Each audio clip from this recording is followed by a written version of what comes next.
সন্ধ্যার সময় নাকি বাথরুমের দরজা খুলে রাখলে খারাপ জিনিস ঘরে ঢুকে, এ কথা কতটুকু সত্য?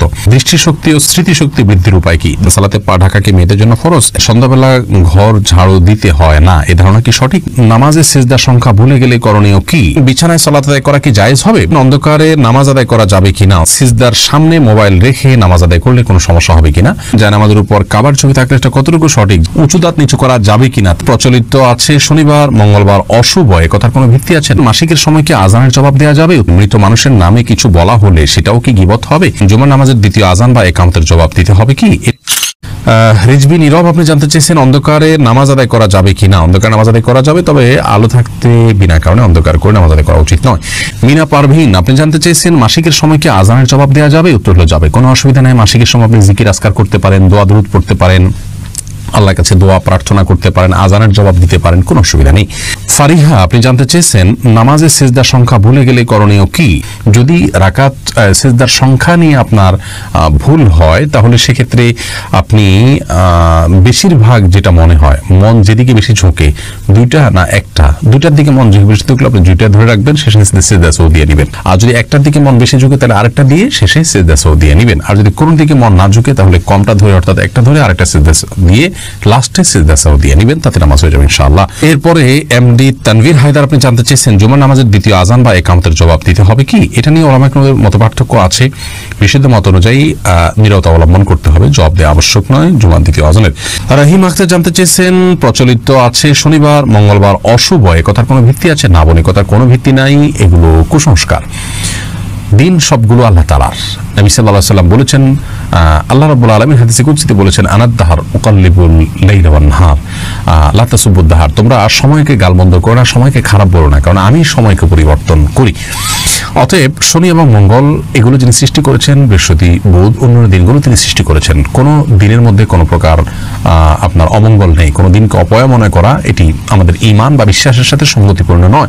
কল্যাণ এবং ক্ষতির একমাত্র মালিক আল্লাহ রাব্বুল আলামিন, কোনো সময়ের মধ্যে কোনো কল্যাণ নেই, বিধায় এমনটি বিশ্বাস করলে ঈমানের জন্য ক্ষতিকর হবে। হামসি আলম আপনি জানতেছেন জায়নামাজের উপর কাবার ছবি থাকলে এটা কতটুকু সঠিক? জায়নামাজের উপর কাবার ছবি থাকলে নামাজ হয়ে যাবে, কোনো অসুবিধা নেই, তবে সালাতের মধ্যে কাবার দিকে তাকিয়ে থাকা এটা উচিত নয়। সিজদার জায়গায় তাকিয়ে থাকা উচিত, এবং জায়নামাজে যদি আপনার কাবার ছবি থাকে তাহলে সিজদার জায়গাতে দেখা যায় যে নজর থাকে এবং আপনার কাবার দিকে নজর থাকে এবং ওদিকে মনোযোগ যায়। আপাত দৃষ্টিতে কাবাকে আপনি সিজদা করছেন কিনা, যদিও এখানে কাবাকে সিজদা করার উদ্দেশ্য কারোরই থাকে না, কিন্তু দৃশ্য তো সেরকম দেখা যায়। আরো নানা কারণে এই ধরনের জায়নামাজ অ্যাভয়েড করতে পারলে ভালো, কিন্তু যদি এগুলোতে নামাজ পড়েন কোনো সমস্যা নেই, নামাজ হয়ে যাবে ইনশাআল্লাহ বিইذنিল্লাহ। জিনাত সন্ধ্যা আপনি জানতে চেয়েছেন দৃষ্টিশক্তি ও স্মৃতিশক্তি বৃদ্ধির উপায় কি? দৃষ্টিশক্তি বৃদ্ধি করার জন্য আল্লাহ রাব্বুল আলামিন যে সমস্ত খাবারে, যে সমস্ত বস্তুর মধ্যে দৃষ্টিশক্তির জন্য উপকারী দিক রেখেছেন সেগুলো আপনি গ্রহণ করবেন, চিকিৎসকদের পরামর্শ নেবেন। সেই সাথে ফাকাশাফনা আনকা গিতাআকা ফাবসুরকা ইয়াওমা হাদিদ, এই দোয়াটা পড়ে কোরআন কারীমের আয়াতের অংশ সূরা হাদিদের একটা অংশ, ফাকাশাফনা আনকা গিতাআকা ফাবসুরকা ইয়াওমা হাদিদ, এটি পড়ে চোখে ফু দিলে, এভাবে হাতে ফু দিলে, হাত রেখে ফু দিলে চোখে লেগে যাবে। এর মাধ্যমেও চোখে আপনার দৃষ্টিশক্তি যদি কমে যায় আল্লাহ রাব্বুল আলামিন দৃষ্টিশক্তি বাড়িয়ে দেন এবং চোখের রোগ ভালো হয়। এটি আমল হিসাবে আপনি পাশাপাশি করতে পারেন। আর স্মৃতিশক্তি বৃদ্ধি করার জন্য নেক আমল এবং তাকওয়ার চর্চা করতে হবে, পাপের কাজ পরিহার করতে হবে। সেই সাথে এ বিষয়েও সংশ্লিষ্ট বিশেষজ্ঞদের পরামর্শগুলো মেনে আপনি চলতে পারেন।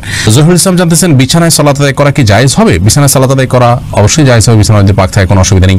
আকলিমা খাতুন রিয়া জানতে চেয়েছেন সালাতে পা ঢাকা কি মেয়েদের জন্য ফরজ? একবারে পায়ের পাতা পর্যন্ত না, পায়ের পাতার তলার অংশ এটা আবশ্যক নয়, তবে পায়ের পাতার উপরই অংশ এটি ঢাকাকে অনেক ওলামা কেরাম আবশ্যক বলেছেন।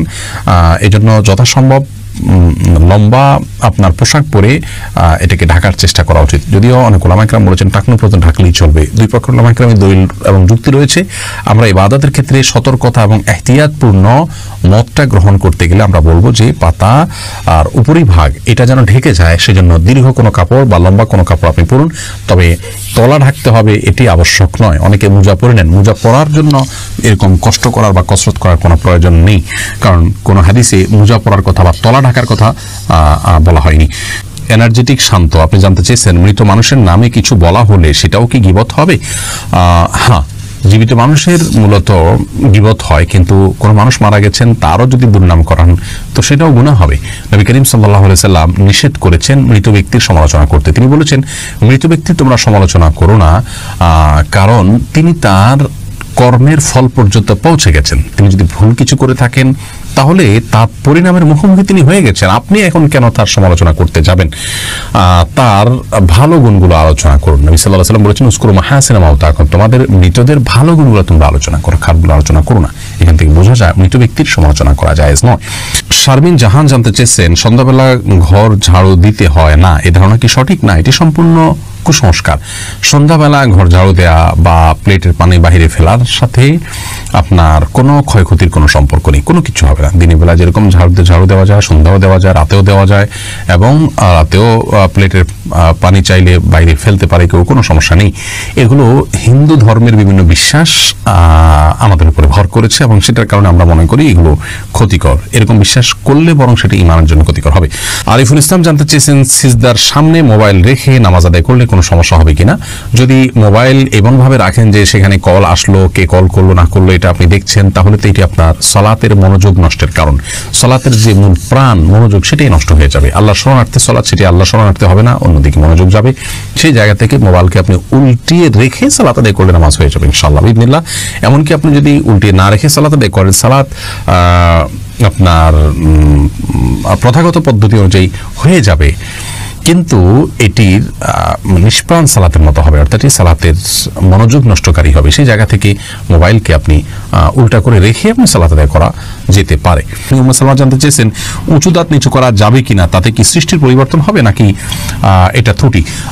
উঁচু নিচু দাঁত থাকলে এটা এক ধরনের ত্রুটি, এটাকে শুধরাবার জন্য সমান করাতে কোনো অসুবিধা নেই, এটি আল্লাহ সৃষ্টিতে পরিবর্তন হিসাবে গণ্য হবে না। নিলয় সঞ্জিদা জানতে চেয়েছেন, সন্ধ্যার সময় নাকি বাথরুমের দরজা খুলে রাখলে খারাপ জিনিস ঘরে ঢুকে, এ কথা কতটুকু সত্য? নিলয়, শুধুমাত্র সন্ধ্যার সময় নয়, দিন এবং রাতের যে কোনো সময় ওয়াশরুমের দরজা, বাসায় যে সমস্ত বাসা বাড়িতে ওয়াশরুম, ভিতরে টয়লেট আছে, সেই জায়গাতে টয়লেটের দরজা খোলা উচিত। এমনকি বাইরে থাকলেও টয়লেটের দরজা খোলা রাখা উচিত নয়, বাইরে থেকে এটা লাগাই দেওয়া উচিত।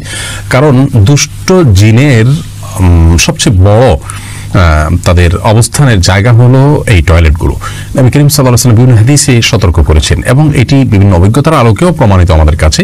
অনেকেই টয়লেটে গিয়ে আক্রান্ত হয়েছেন দুষ্ট জিন দ্বারায়, অনেকেই আপনার ক্ষতিগ্রস্ত হয়েছেন তাদের উপদ্রবের দ্বারায়, এবং সাহাবীদের যুগে এরকম ঘটনা ঘটেছে। এই জন্য নবী সাল্লাল্লাহু আলাইহি ওয়াসাল্লাম টয়লেটে ঢোকার সময় দুষ্ট জিনের উপদ্রব থেকে বাঁচার জন্য আল্লাহর কাছে আশ্রয় প্রার্থনা করার দোয়া শিক্ষা দিয়েছেন, এবং বলেছেন, আল্লাহুম্মা ইন্নী আউযু বিকা মিনাল খুবুসি ওয়াল খাবাইথ। যার কারণে বাসা বাড়িতে টয়লেটের দরজা দিনে রাতে কোনো সময় না খুলে রেখে এটাকে যথাসম্ভব বাইরে থেকে সিটকেনি দিয়ে রাখা উচিত, কিন্তু শুধু সন্ধ্যায় খোলা রাখা উচিত নয়, এমনটি মনে করা ভুল।